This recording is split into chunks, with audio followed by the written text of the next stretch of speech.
Good morning, everyone. This is Ankit Jaiswal. Students, I hope you all will be fine and doing good. Students, what we were studying? We were studying determiner. Okay? बच्चों हम क्या पढ़ रहे थे? हम determiner पढ़ रहे थे. determiner में हमने क्या पढ़ रहा था? हाँ, हमने क्या पढ़ा था? लास्ट वीडियो में हमने पढ़ा था आर्टिकल के बारे में. बच्चों मैंने आपको बताया था कि determiner में कितनी चीज़ें आती हैं और सबसे बड़ी बात मैंने आपको बताई थी कि डिटरमाइनर होता क्या है. ठीक है, डिटरमाइनर होता क्या है, ये चीज़ें मैंने आपको एक्सप्लेन कर दी थी स्टूडेंट्स.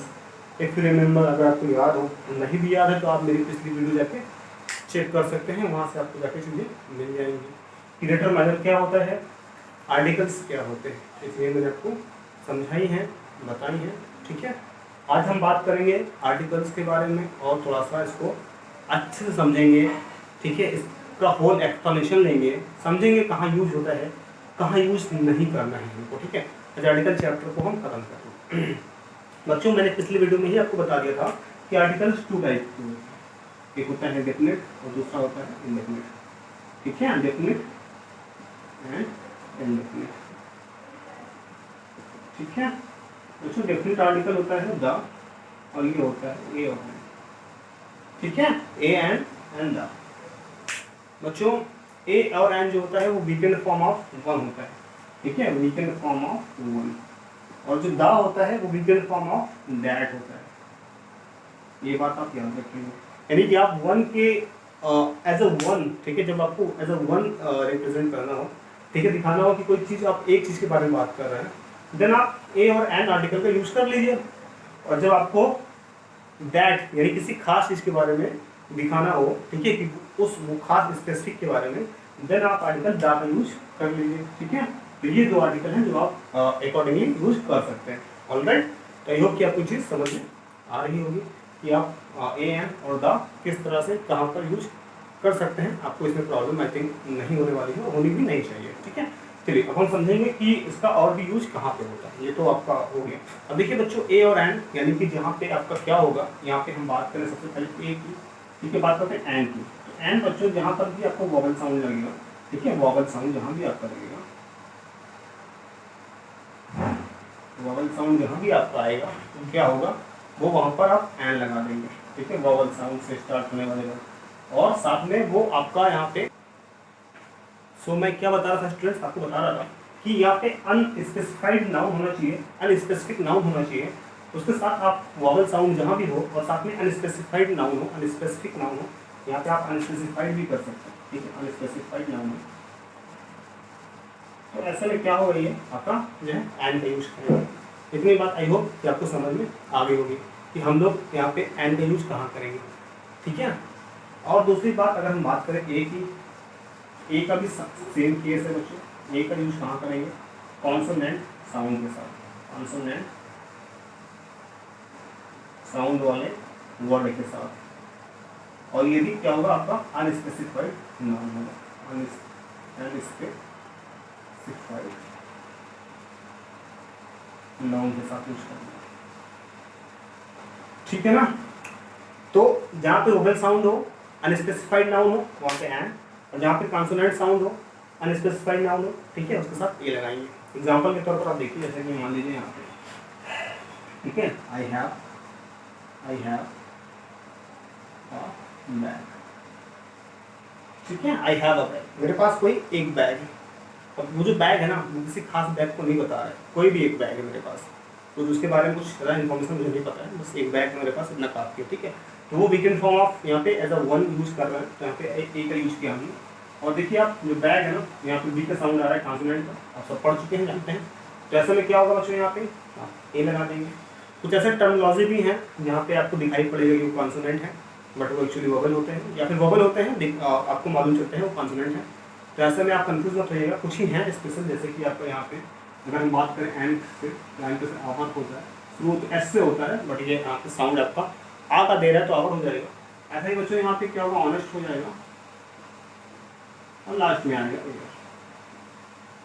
ठीक है, ये तीन होता है बच्चों जहाँ पे आपका एन का साउंड, आपका जो है वोवेल का साउंड आता है, इसलिए एन यूज करते हैं. बात करें ए के साथ भी कुछ ऐसे किए जाते हैं, जैसे कि यहाँ पे आप देखिए, सब पता ही यूरोपियन का केस. ठीक है ना, यूरोपियन के साथ है, ए के साथ में, और इसके साथ और भी कुछ केसेस हैं। यूनिवर्सिटी हो गया, ठीक है, यूनिवर्सिटी हो गया, यूनिवर्सिटी।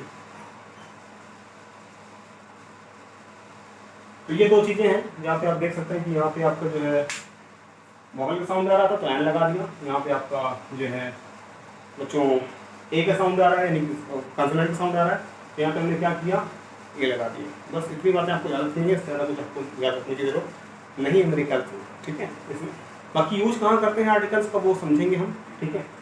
आपका इंडेफिनिट आर्टिकल यूज कहाँ कहाँ हो सकता है, देखो इसका यूज आपको नाउन से पहले हो सकता है, एडजेक्टिव से पहले हो सकता है, ठीक है, एडवर्ब से पहले हो सकता है। देखिए सेंस में यहाँ पे जैसे कि मान लीजिए यहाँ पे मैं आपको दिखा देता हूँ, जैसे यहाँ पे कि आई हैव कार, यहाँ पे आप देखिए आकार, यहाँ पे एक जो दिखा रहा है वो क्या है बच्चों, आर्टिकल है और कार नाउन से पहले आया हुआ है, ठीक है। एडजेक्टिव से पहले कैसे आएगा, I have a nice car, ठीक है। देखिए एडजेक्टिव से पहले आ रहा है यहाँ पे है, ठीक है, एडजेक्टिव से पहले आ गया। एडवर्ब से पहले भी आता है, जैसे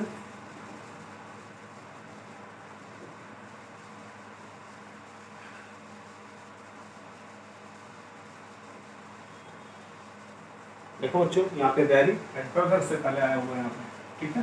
तो इस तरह से आपका एडजेक्टिव नाउन या एडवर्ब किसी के पहले भी आ सकता है। बस याद रखिएगा कि अगर नाउन है, केवल नाउन है सेंटेंस में, तो नाउन के पहले आएगा। अगर उससे पहले एडजेक्टिव लगा हुआ है तो एडजेक्टिव के पहले आएगा। आप ऐसा मत करिएगा कि यहाँ पे नाइस और कार नाउन है ना, तो आप इस तरह मत करिएगा I have nice a car, वो गलत हो जाएगा। ऐसा नहीं कि नाउन के पहले ही हमेशा आता है, ठीक है।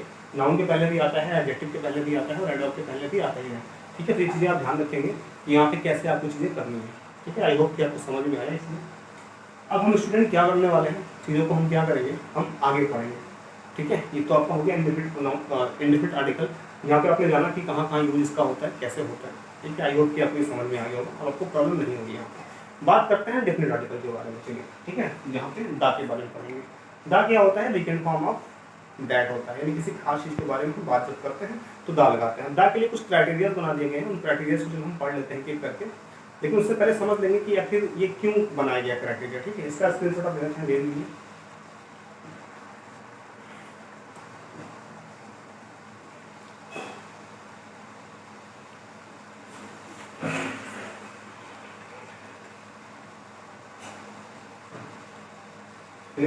बताऊँ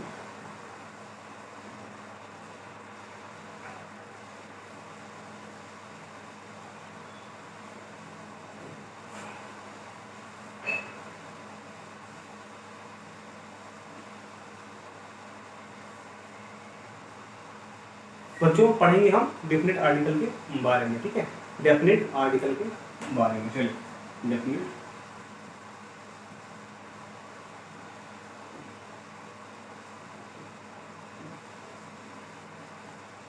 आर्टिकल के बारे में पढ़ेंगे हम। डेफिनेट आर्टिकल द होता है, the.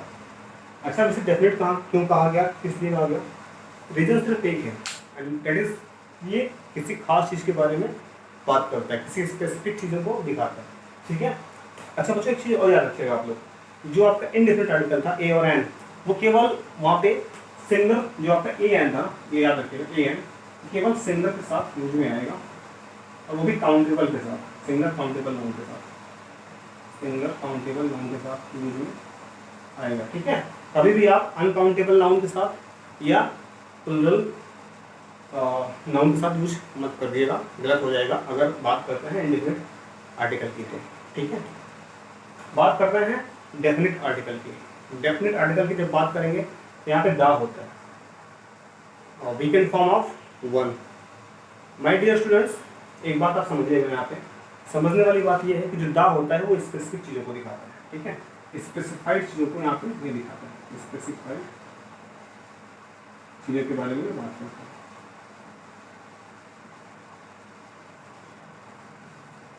So students, specified objects के बारे में बात करने का मतलब क्या है, what I mean by this, let me make it clear.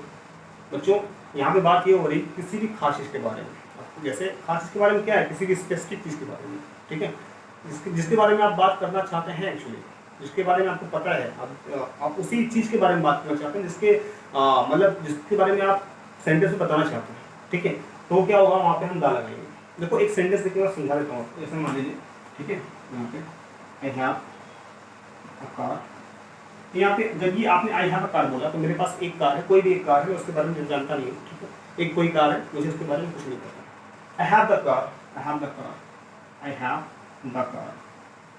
इससे आपको क्या मालूम चलता है, आप किसी खास कार के बारे में बता रहे हैं, इसके बारे में बात हो रही थी, इसके बारे में चर्चा हो रही थी, और आपने बोला हाँ मेरे पास वो वाली कार है, मेरे पास वो वाली कार है, वो वाली, यानी कि आपने किस सेंस में यूज किया, डैट के सेंस में यूज किया, ठीक है, डैट के सेंस में यूज किया, समझ में आ गया। तो डैट के सेंस में यूज होने वाला जो आर्टिकल है वो दा को दा होता है, ठीक है, दा रिप्रेजेंट करता है आर्टिकल, सॉरी डैट को, ठीक है, वीकन फॉर्म ऑफ डैट है, तो इन द सेंस आप दा को यूज कर सकते हैं बच्चों।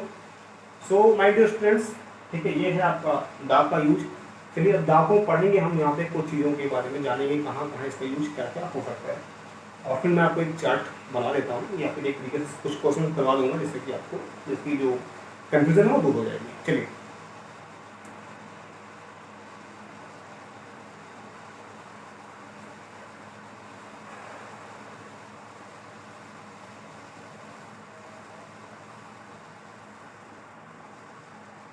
बच्चों देखिए, ध्यान दीजिएगा आप लोग, यहाँ पे सबसे पहला जो पॉइंट है यूज ऑफ दा का, यूज ऑफ दा का सबसे पहला जो पॉइंट होगा बच्चों, यूज ऑफ दा का जो सबसे पहला पॉइंट होगा वो क्या होगा, किसी भी स्पेसिफिक चीज़ों के लिए, ठीक है, स्पेसिफिक ऑब्जेक्ट्स के लिए हम दा का यूज करते हैं, ठीक है, ये मैं आपको बता ही चुका हूँ। दूसरा क्या होगा, किसी भी देखिए यूनिक चीज़ों के लिए, यूनिक ऑब्जेक्ट्स के लिए भी हम इसका यूज करते हैं, एज यू ऑल नो, ठीक है। यूनिक का मतलब क्या है, जो चीज़ अकेली हो इस वर्ड में, उसके ऐसा कोई और ना हो, ठीक है, इसका भी यूज करते हैं। थर्ड चीज़ क्या होगी, अब देखिए थर्ड के लिए आपके पास एक लिस्ट है, अब आप उस लिस्ट को देखेंगे, ठीक है, अब आप उस लिस्ट को देखेंगे, मैं वो लिस्ट आपको एक एक करके बता नहीं पाऊंगा, यहाँ पे बहुत बड़ी लिस्ट है, देखिए यहाँ पे, ठीक है, ये पूरी लिस्ट यहाँ पर दी गई है आपके बारे में, तो आप इस लिस्ट को पढ़ सकते हैं, यहाँ पे आपको एक पूरी जानकारी मिल जाएगी, ठीक है। आप यहाँ पे देख सकते हैं पूरा का पूरा आपको पेज नंबर यहाँ पे 340 पे मिल जाएगा, 340 पे भी है, 341 पे भी है, आप इस पूरी लिस्ट को पढ़ लीजिएगा, मैं एक एक करके आपको समझा देता हूँ, ठीक है। यहाँ पे कुछ चीज़ें दी गई हैं, जैसे आप चलिए देख लेते हैं। अगर दा के बारे में पहला केस बनता है यहाँ पे कि जो दा होगा बच्चों किसी खास चीज़ के बारे में बताएगा, वेल नोन के बारे में, जिसके बारे में आप पहले से बात कर रहे हैं, ठीक है। जैसे I have lost the pen, ठीक है, I have lost the pen that you gave me, जो पेन तुमने मुझे दी थी मैंने वो वाली पेन खो दी, मैंने उस खास पेन के बारे में बात की जो तुमने मुझे दी थी, ठीक है, वो मैंने खो दी है, तो मैं उस पेन के बारे में बात कर रहा हूँ, इसलिए मैं दा लगाया। मैं इस तरह नहीं कह सकता कि I have lost a pen that you gave me, ठीक है, I have lost a pen that you gave me मैं नहीं कह सकता, क्योंकि मैं उस खास पेन के बारे में बात कर रहा हूँ जो तुमने मुझे दी थी, मैं उसी पेन के बारे में बात कर रहा हूँ। तो I have lost the pen that you gave me, ठीक है, तो मैंने वो पेन खो दी है जो तुमने मुझे दी थी, तो मैं दा का यूज करूँगा यहाँ पे, समझ गया, ठीक है। Let us go to the bazaar, चलो बाजार चलते हैं, तो मैं किसी खास बाजार के बारे में बात कर रहा हूँ। अब देखिए लेट अस गो आ बाजार का मतलब होगा मैं चलो किसी एक बाजार में चलते हैं, कोई भी एक बाजार, but let us go to the bazaar मतलब चलो किसी बाजार में चलते हैं। Difference is clear I think, ठीक है। यहाँ पे आगे देखेंगे हम, तो देखिए the thief was taken to the police station, thief को पुलिस स्टेशन ले जाएगा, किसी खास पुलिस स्टेशन ले जाएगा, है ना, किसी खास, अगर होता the thief was taken to a police station, किसी भी एक पुलिस स्टेशन में ले जाएगा, but taken to the police station मतलब किसी एक खास पुलिस स्टेशन के बारे में, जिसके बारे में पहले से ही पता है, वेल नोन है ना, जानकारी है इसके बारे में, इसलिए हम यहाँ पे दा लगा रहे हैं। ये चीज़ें आई होप कि आपको क्लियर हो जाएंगी यहाँ पे। अब दूसरा है मेरा singular noun represent the whole class, जब किसी होल क्लास के बारे में बात की जाती है, पूरे कैटेगरी के बारे में बात की, जैसे द काऊ, ठीक है, द फेलो, द गोट, ये सब क्या है, पूरे एक स्पीसीज को दिखा रहे होते हैं, इसके लिए साथ हम क्या लगाते हैं बच्चों, दा का यूज करते हैं, समझेगा आप लोग। उसके अलावा बच्चों यहाँ पे देखिए जो हम लोग आर्टिकल्स हैं, ठीक है, उसके अलावा यहाँ पे seas, ocean, gulf, river, water bodies जो होती हैं, वाटर बॉडीज, ठीक है, वाटर बॉडीज के साथ भी हम क्या करेंगे, दा का यूज करेंगे, वाटर बॉडीज के साथ, वाटर बॉडीज के साथ हम क्या करते हैं, दा का यूज करते हैं, द गंगा, द ब्रह्मपुत्र, ठीक है, द सांभर लेक, राइट। उसके अलावा भी आपका कोई भी द बे ऑफ बंगाल, इस तरह से हम क्या करेंगे, इसके साथ भी हम दा का यूज कर रहे होते हैं। उसके अलावा देखिए बच्चों कुछ और चीज़ें हैं यहाँ पे, ठीक है। अब जैसे कि यहाँ पे माउंटेन्स का जो आपका रेंज होता है, रेंज की बात कर रहा हूँ, हिल के साथ नहीं लगाएंगे, माउंटेन के साथ, माउंटेन रेंज जैसे द हिमालय, द अरावली, ठीक है, इन सब के साथ लगाएंगे। आप इस तरह नहीं बोल सकते कि द केटू गल्फ हो जाएगा, ठीक है, उसके साथ नाम के साथ नहीं लगा सकते, याद रखिएगा आप लोग। उसके बाद देखिए बच्चों यहाँ पे क्या होगा दे रहा है, बुक्स के साथ, ठीक है, यहाँ पे जो सैक्रेड बुक्स होगी, ठीक है, सैक्रेड बुक्स, जो सैक्रेड बुक्स होंगी उनके साथ आपको यूज करना है द, जैसे कि द रामायण, द महाभारत, ठीक है, the Quran, the Bible, the Vedas etcetera, right.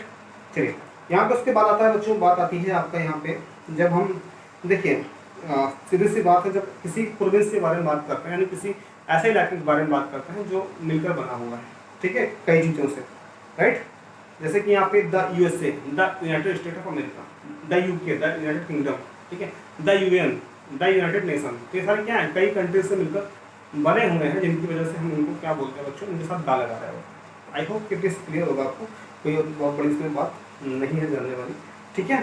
अब यहाँ पे बच्चों की बात करें यूनिक चीज़ों के बारे में, the sun, the moon, the earth, ये सारी चीज़ें यहाँ पे दा लगाएंगे आप। अब देखिए with an adjective to represent a class, ठीक है, किसी भी एडजेक्टिव के साथ जो एक क्लास को दिखाता है, पूरे कैटेगरी को दिखाता है, पूरे वर्ग को दिखाता है, जैसे कि द रिच यानी गरीब, गरीब जो ठीक वर्ग है, द पुअर यानी कि जो गरीब, सॉरी द रिच जो अमीर वर्ग है, द पुअर यानी जो गरीब वर्ग है, ठीक है, द लेबरर्स यानी कि जो लेबरर का पूरा वर्ग है, ठीक है, द लिटरेट्स, ठीक है, जो लिटरेट्स का वर्ग है, यानी कि जो आपके वही साहित्यकार हैं उनका पूरा वर्ग है।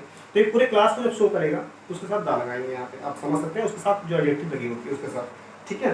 बच्चों सुपरलेटिव डिग्री के साथ लगाते हैं, इंपॉर्टेंट है, ठीक है, सुपरलेटिव डिग्री के साथ, ये इंपॉर्टेंट है, इसको याद रखिएगा, सुपरलेटिव डिग्री, ठीक है, सुपरलेटिव। इसके पहले वाला भी लिख लीजिएगा आप लोग, ठीक है, adjective showing class, adjective showing class, the rich, the poor, ठीक है, इस तरह से।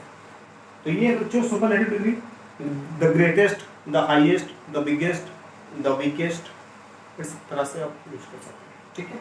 उसके बाद आता है बच्चों यहाँ पे कभी कभी जो है, चलिए अब आगे देखेंगे यहाँ पे बच्चों, जो है यहाँ पे कह रहा है कि कॉम्पिटिटिव डिग्री के साथ भी लगाते हैं यहाँ पे, ठीक है, जब दो में से किसी एक का सिलेक्शन करना होगा, दो में से किसी एक का सिलेक्शन करना होगा तो आप लगा सकते हैं कॉम्पिटिटिव डिग्री। वैसे तो नॉर्मल नहीं लगाएंगे हम कभी भी, ठीक है, इसे ये नहीं कह सकते कि she is the better, she is the better than him, ये गलत है, she is better than him होगा, बट कॉम्पिटिटिव डिग्री में जब कंपेयर करना होगा दो में ना, तो यहाँ पे या सिलेक्शन करना होगा जब, तब कंपेयर नहीं, सिलेक्शन जब करना होगा तब हम लगाते हैं। जैसे she sings the better of the two, ठीक है, दो में से सबसे अच्छा तो वो गाती है, जैसे she sings, she sings, she sings the better, यानी कि वो ज़्यादा अच्छा गाती है, तो सिलेक्शन हो रहा है आपको दो में से एक का। तो यहाँ पे क्या होता है बच्चों, इस तरह से आप यूज कर सकते हैं, ठीक है। उसके अलावा कुछ एडवर्ब आते हैं जिनके साथ कॉम्पिटिटिव डिग्री होगी, the more, the merrier, the higher, ठीक है, इनके साथ भी हम लगाते हैं एडवर्ब की कॉम्पिटिटिव डिग्री के साथ। तो बच्चों यहाँ पे उसके साथ अगला है बच्चों, हम यहाँ पे लगाएंगे कोऑर्डिनल के साथ, कोऑर्डिनल के साथ, कोऑर्डिनल के साथ, the first, the second, the third, इस तरह से, आई केम द सेकेंड, ठीक है, आई स्टूड द फर्स्ट, इस तरह से यहाँ पे क्या होगा, कोऑर्डिनल के साथ भी आप इसका यूज करेंगे। सॉरी बच्चों ये ऑर्डिनल के साथ, ऑर्डिनल नहीं होगा, ऑर्डिनल होगा, ठीक है, ऑर्डिनल के साथ भी आप इसका यूज कर सकते हैं यहाँ पे। उसके अलावा बच्चों रिलीजन्स हो गए, कम्युनिटीज़ हो गई, यानी कि संप्रदाय हो गया, धर्म हो गया, जाति हो गई, इन सब के साथ भी लगाते हैं, ठीक है, communities, communities, communities, the Hindus, the Sikhs, ठीक है, इनके साथ भी लगाएंगे हम यहाँ पे। बच्चों डेट के पहले, ठीक है, I shall come on the 13th of May, on the 13th, ठीक है, डेट के पहले लगाते हैं, किसी फिक्स्ड डेट के पहले, फिक्स्ड डेट के पहले, ठीक है। चलिए तो बच्चों इतनी चीज़ें हैं जो कि आपको यहाँ पे आप समझ पाए होंगे। इसके अलावा बहुत सारी चीज़ें यहाँ पे दी गई हैं बट उनको हमें समझना नहीं है, इतनी सारी चीज़ें इंपॉर्टेंट हैं, आप इसको पढ़ सकते हैं, यहाँ पे चीज़ों को समझ सकते हैं, ठीक है बच्चों। आई थिंक इतना अभी समझ लीजिए आप, काफ़ी है, इस पर आप कुछ क्वेश्चन करेंगे। इसके बाद हम नेक्स्ट वीडियो में इस पर ऑमिशन की वीडियो बना देंगे, यानी कि कहाँ पर चीज़ें ऑमिट, कहाँ हमको नहीं लगाना है आर्टिकल, ठीक है। मैं भी आपके नेक्स्ट वीडियो तक या 2-3 वीडियो क्लासेस के बाद आपकी क्लासेस ऑफलाइन शुरू हो जाएंगी स्कूल में, तो वहाँ चीज़ें हम आसानी से पढ़ पा रहे होंगे क्योंकि वहाँ पे हम डेली क्लासेस ले पा रहे होंगे, ठीक है। ऐसे में आप जो भी हो पाएगा मैं आपको वीडियोस प्रोवाइड कर रहा हूँ, आप बना के देखते रहिए, आपके लिए बेहतर है। वहाँ का वहाँ देखेंगे, बट आप इसको करते रहिए, ठीक है स्टूडेंट्स, और सॉल्व करते रहिए इसको। इसमें क्वेश्चन आप मैं आज भेज दूँगा आपको, या आपको कल तक, या मे बी तो आज ही भेज दूँगा। आप लोग करेंगे, इसको सॉल्व करेंगे, देखेंगे कहाँ पे प्रॉब्लम आ रही है बच्चों, ठीक है, कहाँ पे आप सॉल्व नहीं कर पा रहे। अब इतनी चीज़ों पे तो आपको गैप फिलिंग मिल जाएगा, या सेंटेंस रीऑर्डरिंग का मिल जाएगा, या फिर आपको एडिटिंग का मिल जाएगा। आप वहाँ से जरूर सॉल्व करिए और देखिए क्या आप कर पा रहे हैं, ठीक है। आपकी बुक में भी चीज़ें दी गई हैं, और भी कुछ चीज़ें दी गई हैं, उनको भी सॉल्व करिए, ठीक है। आई होप कि आर्टिकल आपको समझ में आ गया। ओमिशन इंपॉर्टेंट है, वो मैं आपको नेक्स्ट वीडियो में बता दूंगा कहाँ नहीं लगाना है हमको आर्टिकल, ठीक है। उसके क्वेश्चन आपको एडिटिंग में आ सकते हैं, एडिटिंग के लिए वो इंपॉर्टेंट पार्ट बन जाएगा, ठीक है। ये आपका गैप फिलिंग के लिए इंपॉर्टेंट है, वो आपका एडिटिंग के लिए इंपॉर्टेंट हो जाएगा। तो बच्चों उसको भी पढ़ेंगे हम, उसको भी जानेंगे ही, बट उसको पढ़ने से पहले हम इसको समझ लेते हैं, गैप फिलिंग को जान लेते हैं। तो आपको मैंने बता ही दिया गैप फिलिंग क्या है, गैप फिलिंग क्या चीज़ है, और सॉरी गैप फिलिंग की बात कर रहा हूँ, ये आपका आर्टिकल है, उसका यूज़ कहाँ पर है और कैसे करते हैं, ठीक है। आई होप कि आपको समझ में आया होगा बच्चों। चलिए ठीक है, अब आप होमवर्क आपको मिलेगा तो आप कंप्लीट करिएगा उसको, ठीक है। अब that is it in today's video. अगर आपको कोई डाउट है तो कल डाउट क्लास में जुड़िएगा, वहाँ पे डाउट अभी क्लियर कर दूंगा मैं, okay. So that is it in today's video. Have a good day, thank you so much.